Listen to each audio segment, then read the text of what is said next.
তে মৰমৰ ষ্টুডেন্ট ইতিমধ্যে আপোনালোকে গম পাইছে আপোনালোকৰ যি নেকি ৰিজাল্ট আছে হেতু আজি ৰাতিপুৱা 9টা বজাত ঘোষণা কৰা হ'ব কিন্তু তাৰ কাৰণে আপোনালোকৰ এটা ওয়েবসাইটৰ প্ৰয়োজন হ'ব যেহেতু আপোনালোকে গম পায় যি কেটা নেকি অফিচিয়েলি ওয়েবসাইট থাকে সেই কেটা ট্ৰাফিক বেছি থাকে যাৰ কাৰণে আপোনালোকে ৰিজাল্টখন চেক কৰিব নোৱাৰিব সেই কাৰণে আজিৰ এই ভিডিঅ'টোত মই আপোনালোকক এটা ওয়েবসাইট দিম যাৰ জৰিয়তে আপোনালোকে আপোনালোকৰ ৰিজাল্টখন অতি সহজতে চাব পাৰিব তে চাক মৰমৰ ষ্টুডেন্ট আপোনালোকে প্ৰথমতে গুগল ক্ৰমত আহিব গুগল ক্ৰমত অহাৰ পিছত আপোনালোকে ইয়াতে সার্চ করিব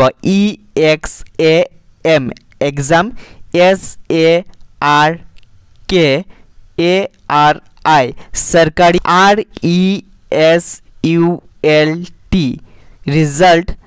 INFO info এইটো আপোনালোকে লিখি কিনি আপোনালোকে সার্চ কৰি দিব সাৰ্চ কৰাৰ পিছত আপোনালোকে এইটো চাব পাৰে প্ৰথমতে আই যাব এই ওয়েবসাইটটোত আপোনালোকে এতিয়া ক্লিক কৰি দিব ক্লিক কৰাৰ পিছত বন্ধুবান্ধৱীসকল আপোনালোকে এই ওয়েবসাইটৰ ইন্টাৰফেস এনেদৰে আপোনালোকে দেখা পাব লগতে আপোনাক জনাই থওঁ যি কিনো আপোনালোকৰ বৰ্ডৰ যি নেকি ৰিজাল্ট আছে হেতু আপোনালোকে এইটো ওয়েবসাইটত চেক কৰিব পাৰিব এতিয়া চাওক মৰমৰ ষ্টুডেন্ট ইয়াতে আপোনালোকে চাব পাৰে যেহেতু আজি আপোনালোকৰ ৰিজাল্টখন ঘোষণা কৰা হ'ব সেই আপোনালোকে ইয়াতে চাব পাৰে আসাম এইচএছ 12 ক্লাছ ৰিজাল্ট 2025 ইয়াতে আপোনালোকে ক্লিক কৰি দিব ক্লিক কৰাৰ পিছত আপোনালোকে এই ধৰণে ইন্টাৰফেস দেখা পাব দেখা পোৱাৰ পিছত বন্ধুবান্ধৱীসকল আপোনালোকে তললৈ যাব লাগিব তললৈ যোৱাৰ পিছত আপোনালোকক দেখাই আছো মই আপোনালোক গুটেখিনি আপোনালোকে স্টেপ বাই স্টেপ ফলো কৰিব আপোনালোকে নিশ্চয় আপোনালোকৰ ৰিজাল্টখন চেক কৰিব পাৰিব তে চাওক বন্ধুসকল আপোনালোকে যদি ইয়াতে WhatsAppত জয়েন হ'ব বিচাৰে নিশ্চয়কৈ হ'ব পাৰিব টেলিগ্ৰামত যদি আপোনালোকে জয়েন হ'ব বিচাৰে নিশ্চয় হ'ব পাৰিব লগতে আপোনালোকে ইনষ্টাগ্ৰামত যদি জয়েন হ'ব বিচাৰে হ'ব পাৰিব লগতে আপোনালোক জনাই থওঁ বন্ধুবান্ধৱীসকল আপোনালোকে এতিয়া যি ৰিজাল্ট আছে হেতু চেক কৰিবৰ কাৰণে